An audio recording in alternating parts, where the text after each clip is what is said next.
A paz do Senhor, seja bem-vindo, seja bem-vinda a mais uma videoaula da Escola Bíblica Dominical da nossa CPAD, Casa Publicadora das Assembleias de Deus, a editora evangélica do povo de Deus, onde você encontra materiais evangélicos maravilhosos, Bíblias, comentários bíblicos, livros, dicionários, tudo que você precisar para ser um excelente aluno e professor de escola bíblica dominical, você encontra na CPAD. Estamos estudando o terceiro trimestre de adultos, os ataques contra a Igreja de Cristo. Quero te lembrar que se você perdeu alguma aula, tem aqui embaixo uma playlist.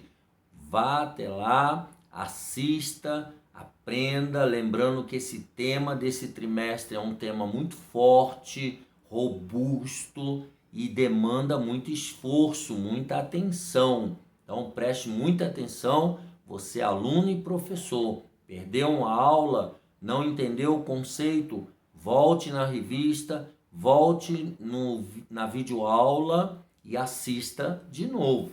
Bom, vamos à lição número 8. Não se esqueça, deixa o seu gostei aqui, ele é muito importante. Deixa o seu comentário, se inscreva no canal do professor Álvaro Bruno e, por gentileza, incentive muitas pessoas a se inscreverem também no canal, para que elas também aprendam a palavra de Deus. Vamos lá? Lição número 8, 21 de agosto de 2022. A sutileza do enfraquecimento da identidade pentecostal.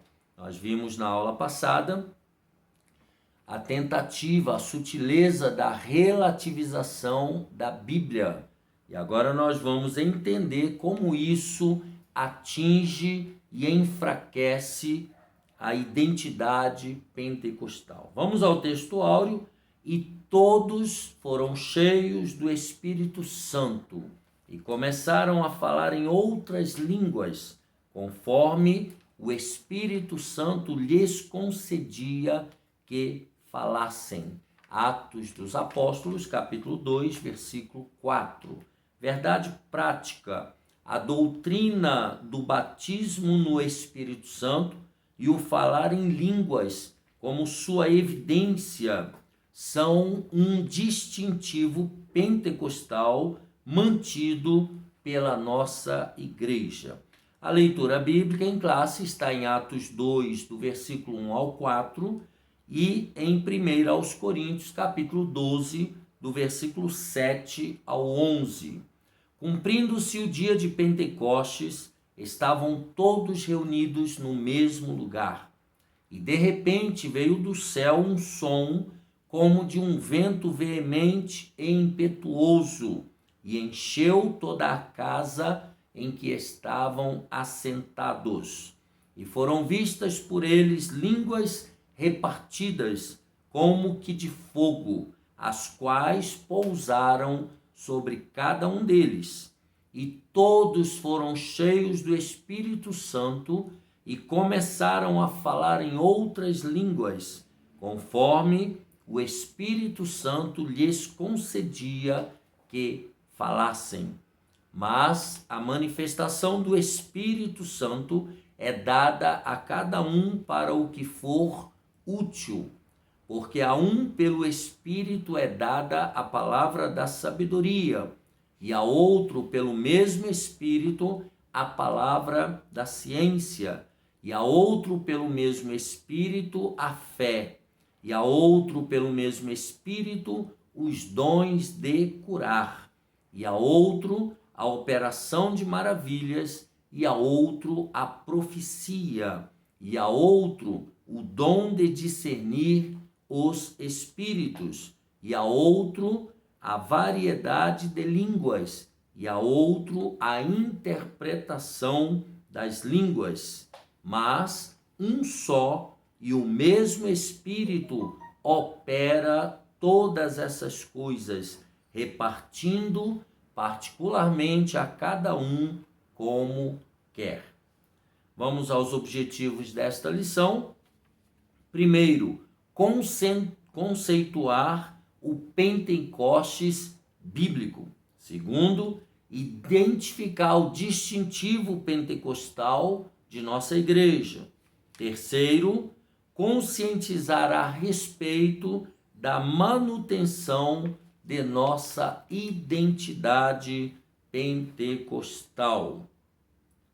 Vejamos na introdução, então, nós temos a palavra-chave enfraquecimento. Enfraquecimento. Ele diz, vamos estudar nessa lição a identidade pentecostal e a sua relação com o Pentecostes bíblico, Atos 2. Contudo, nosso enfoque será mostrar que algumas sutilezas do erro têm aparecido no meio do movimento pentecostal. No contexto da nossa igreja, o principal erro está relacionado com a negação da atualidade dos dons espirituais e, de uma forma mais específica, a negação da doutrina do falar em outras línguas como evidência física do batismo no Espírito. Vejamos, pois, como corrigir esse desvio doutrinário. Na nossa concepção, isso é um desvio doutrinário. Vejamos, por exemplo, o Pentecostes bíblico. O Espírito prometido, aqui faz referência ao Espírito Santo, conforme nós lemos. O Antigo Testamento mostra a ação do Espírito Santo em diferentes momentos e sobre a vida de diferentes pessoas. Assim, vemos o Espírito agindo sobre a criação, Gênesis 1 e 2, a terra era sem forma e vazia, e o Espírito se movia sobre a face das águas. Vemos o Espírito do Senhor na vida de Bezalel, de Gideão, de Jefté, de Davi, por exemplo, e de tantos outros. Isso na Antiga Aliança ou no Antigo Testamento, tá? Há uma excepcionalidade da ação do Espírito de Deus. Então, o Espírito Santo de Deus não vinha sobre todas as pessoas individualmente. Ela vinha sobre profetas, sacerdotes e reis. Eles eram ungidos, recebiam o Espírito Santo do Senhor para desenvolver aquele ministério, aquela tarefa. Depois, nós observamos de uma forma mais específica o Espírito de Deus no Antigo Pacto, agindo sobre a vida de pessoas escolhidas para obras especiais, conforme acabei de falar, sacerdotes, reis e profetas.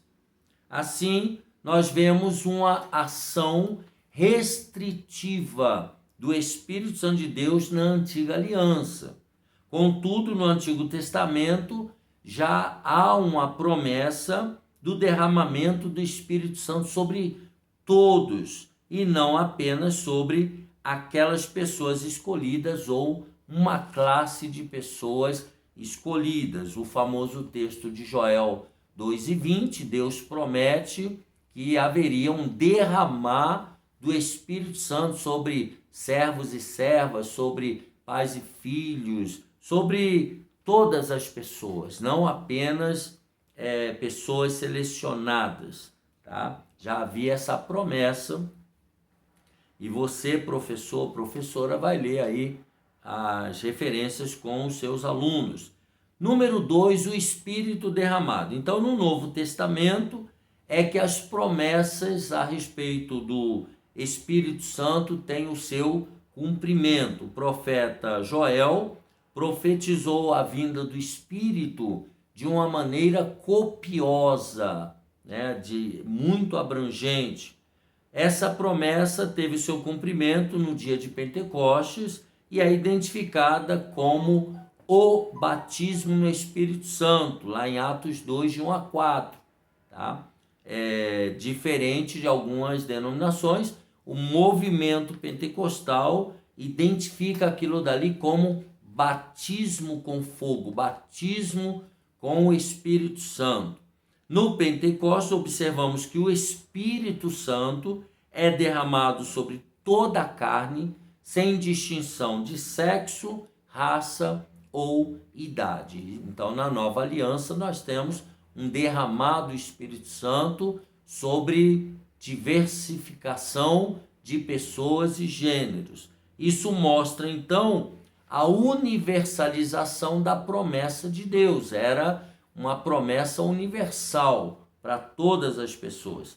Todos os que creem, e não apenas alguns escolhidos, podem sim ser revestidos pelo Espírito Santo, diferente do Antigo Testamento, da Antiga Aliança, no qual algumas pessoas tinham esse privilégio de serem usadas por Deus, somente alguns escolhidos.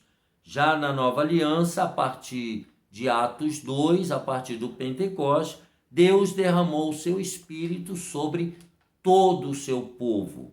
Agora, todos poderiam cumprir a missão de proclamar a mensagem do seu reino, a mensagem do reino de Deus. E não apenas esse ou aquele, daquela determinada cultura, daquele determinado lugar. Não há mais essa distinção. O Espírito Santo, a partir de Atos 2 dos apóstolos, foi derramada sobre todos os cristãos, sobre o povo de Deus. Tá? Resumindo, o Pentecoste bíblico, então, está ancorado na promessa do derramamento do Espírito Santo e no cumprimento dessa promessa. Então, o movimento pentecostal, ele está baseado nessa premissa. Por isso, o Pentecoste, ele é bíblico. Vamos a essa observação que eu achei interessante aqui do Auxílio Teológico. Ele diz assim: os pentecostais reconhecem que o Novo Testamento fala de 2 batismos no Espírito Santo. Um que é soteriológico e inicia o crente no corpo de Cristo. Então é o perdão de pecados, é o batismo nas águas para a entrada oficial no reino de Deus. E um que é missiológico, que capacita o crente para o serviço, que está baseado em Atos capítulo 1 e o versículo de número 8, que Jesus prometeu que enviaria o Espírito Santo com poder e as pessoas se tornariam testemunhas, tanto em Jerusalém como em toda a Judéia, Samaria e até os confins da terra. Então, nós entendemos que são 2 batismos. No entanto, os pentecostais acham que é particularmente adequado adotar a linguagem de Lucas e falar do dom pentecostal como batismo no Espírito Santo. Por isso nós usamos essa terminologia no movimento pentecostal. Afinal, esse batismo no Espírito Santo, ele é prometido a todo crente, a todos os servos e servas de Deus, conforme acabamos de mencionar. Lucas usa a frase em 3 ocasiões. Os pentecostais também temem que, se a linguagem de Paulo for empregada e o dom do Espírito recebido, for chamado de o batismo. Então, o dom pentecostal deixará de ser adequadamente usado. Vamos ao tópico número 2. Só queria fazer esse adendo que eu achei importante. O distintivo pentecostal da nossa igreja. Tá? É bom lembrar que há vários movimentos pentecostais, né? A atualidade dos dons espirituais. Agostinho de Hipona, que viveu de 354 a 430 depois de Cristo, introduziu na igreja o erro doutrinário de que os dons haviam cessado.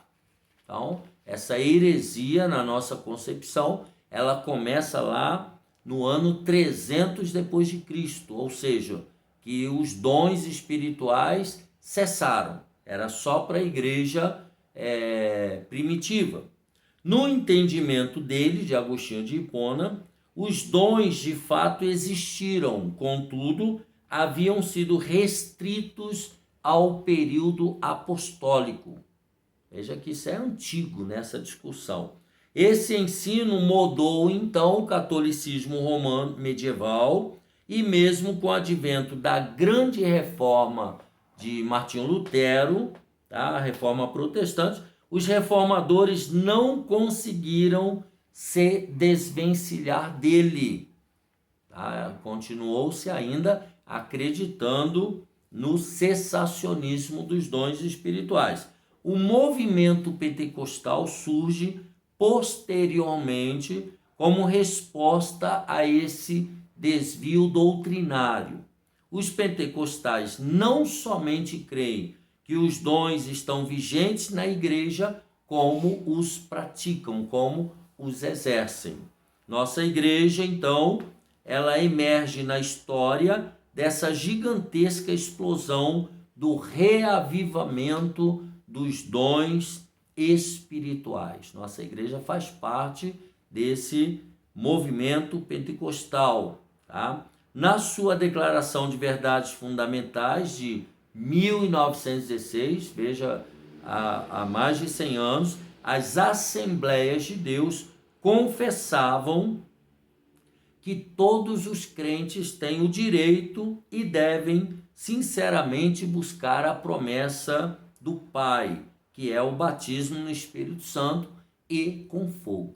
Então já havia um documento doutrinário da Assembleia de Deus do Brasil em 1916, do início do movimento pentecostal, tá, da fundação das Assembleias de Deus.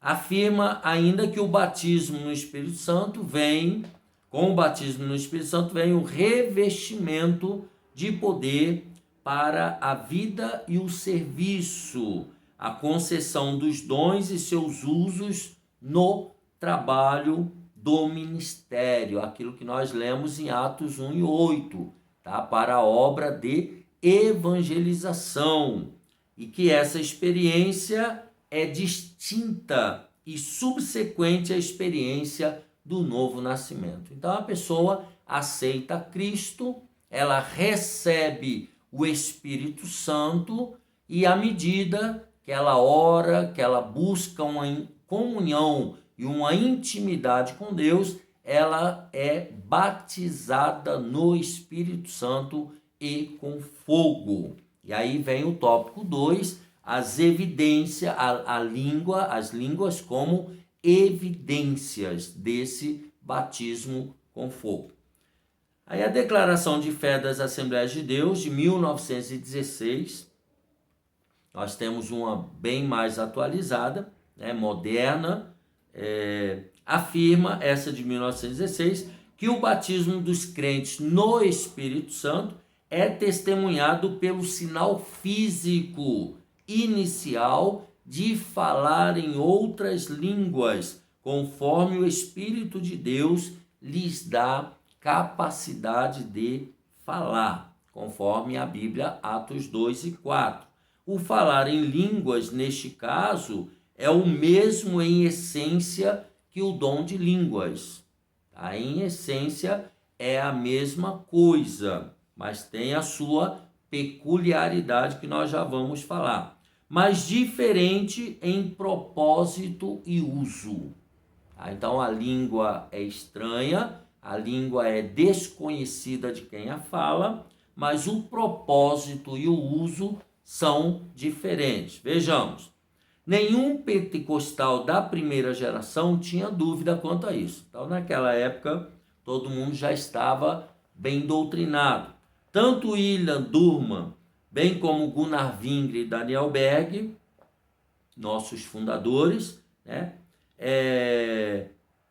pentecostais da primeira geração, criam e pregavam com convicção essa doutrina. Isso era pregado e ensinado diuturnamente. Contudo, nos dias atuais, hoje em dia, no mundo contemporâneo, esse ensino tem dado sinais de enfraquecimento. Prega-se pouco sobre o batismo no Espírito Santo e com fogo nos nossos púlpitos. Isso por conta de ensinamentos sutis que negam a doutrina das línguas como evidência inicial do poderoso batismo pentecostal. Então, há alguns ensinadores errando nessa linha de interpretação e falando coisas e ensinando que não deve. A sutileza está em dizer que o falar em outras línguas de fato existe, contudo, não é para todos. Olha a sutileza, né? Voltando à antiga aliança, voltando ao judaísmo, né? Que o Espírito Santo só descia na vida de alguns privilegiados e escolhidos, e eles tentando trazer isso para a nova aliança, para sufocar e abafar o movimento pentecostal, tá? Contudo, ele diz, não é para todos. Esse desvio doutrinário tira a convicção do crente de que esse dom seja para ele também. Na dúvida, ninguém recebe nada, né? Porque sem fé é impossível agradar a Deus. Então, as pessoas com dúvida, conforme diz Tiago, ela não vai receber nada de Deus, na verdade. No entanto, a doutrina das línguas como evidência inicial do batismo no Espírito é inegociável, tá? A pessoa, quando ela é batizada no Espírito Santo, ela fala em outra língua, sim, tá? Ela tem todos ao redor dessa pessoa, elas ouvem essa língua falada inicialmente, essa língua estranha, essa língua nova, que ela não sabe o que significa, mas entende que veio do Espírito Santo. Resumindo, a atualidade dos dons espirituais e as línguas como evidência inicial do batismo no Espírito Santo são distintivos da identidade pentecostal. Então, todo pentecostal, ele deve ser batizado no Espírito Santo, ele deve buscar esse dom espiritual, ele deve almejar ter esse dom do Espírito Santo, utilizando com um poder extraordinário para fazer a obra de Deus. Vamos ao tópico 3, mantendo acesa a chama pentecostal. Primeiro, fidelidade às Escrituras. Isso não é coisa da cabeça humana, isso tem base bíblica. Nós seguimos o que a Bíblia diz e nós lemos ali. Uma marca distintiva dos pentecostais clássicos ou históricos era seu amor e fidelidade às Escrituras. Eles amavam a Bíblia Sagrada e amavam ser fiéis à Bíblia Sagrada. Já foi dito que o movimento pentecostal surgiu em um contexto de reação ao liberalismo teológico, tá? O movimento pentecostal era contra esse liberalismo teológico. Uma das características, então, do liberalismo teológico era o secularismo, que negava o quê? Negava a infalibilidade e inerrância das Escrituras, ou seja, o liberalismo teológico defendia que havia erros na Bíblia, ou erros de escrita, ou erros dos copistas, ou erros de análise. Os reformadores, né, os liberais teológicos, defendem ainda hoje que há erros na Bíblia. Nós entendemos que não. A Bíblia, como chegou até nós, gerou em nós salvação e nos ensina o caminho para o céu. Então, nós entendemos que a Bíblia não contém nenhum tipo de erros, tá? Porque é do jeito que está escrito, nós temos fé que ela está correta. Para os pentecostais, a Bíblia é inerrante, é a inerrante e infalível palavra de Deus. Sem dúvida, ele vai colocar uma observação, o afrouxamento doutrinário e a consequente negação da atualidade dos dons espirituais são marcas que mostram que segmentos do movimento pentecostal contemporâneo estão se distanciando da palavra de Deus. Aqui ele está falando do liberalismo de usos e costumes, né, que outrora eram quase obrigatórios dentro da igreja pentecostal. Hoje há uma concordância do exercício do livre-arbítrio, ou seja, é ensinada a palavra de Deus e o Espírito Santo é quem argumenta com cada pessoa acerca daquilo que ela deve vestir, de como ela deve se comportar, de como ela deve falar. Já não há mais uma imposição de fora para dentro. Agora, nós cremos assim também, tem que ser de dentro para fora. Os ensinamentos são dados e cada pessoa tem que ter a responsabilidade de se comportar de acordo com a palavra de Deus. Então, mas houve sim esse arrefecimento doutrinário ligado a usos e costumes. Então, todo desvio doutrinário, bem como toda heresia, né, existem por conta da negação ou acréscimo de alguma coisa às escrituras. Então, são pessoas tirando ou colocando coisas que não estão na Bíblia Sagrada para se adequar à sua própria vida e à sua própria maneira de viver. Isso aí, então, gera heresia e gera desvios doutrinários. Como dizia certo teólogo, as escrituras não precisam de penduricalhos, precisamos sim voltar às escrituras. Vamos olhar o que a Bíblia diz e vamos obedecê-la. Então, fidelidade às escrituras. Segundo, exercício dos dons espirituais.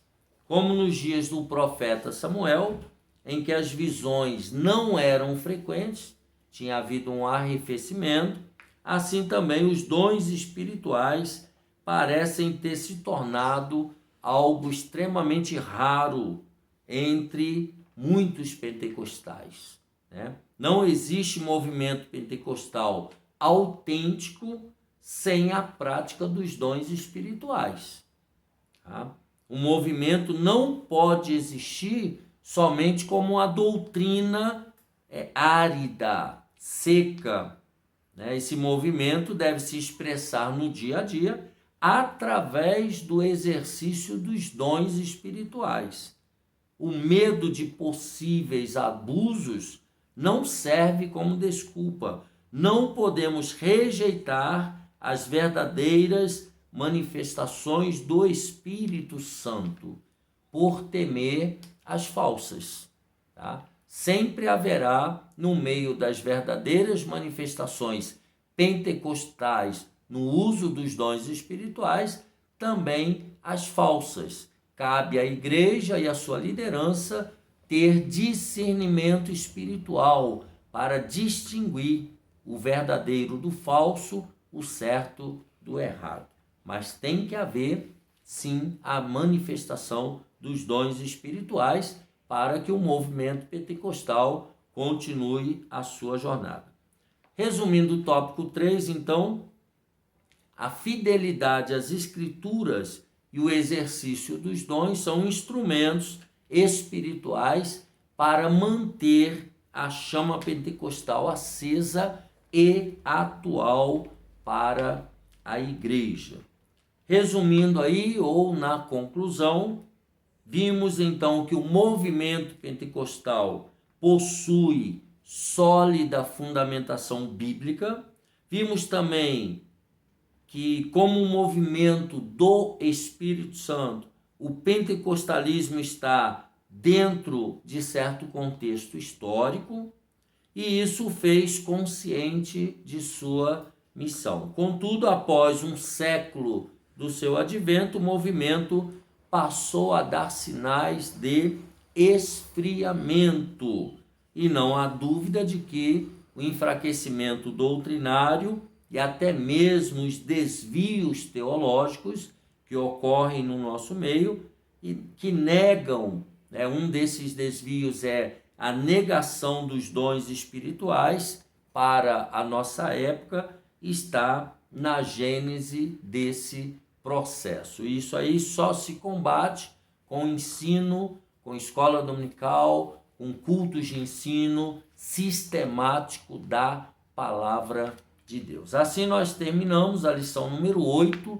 21 de agosto de 2022, mostrando a sutileza do enfraquecimento da identidade pentecostal, da qual nós fazemos parte.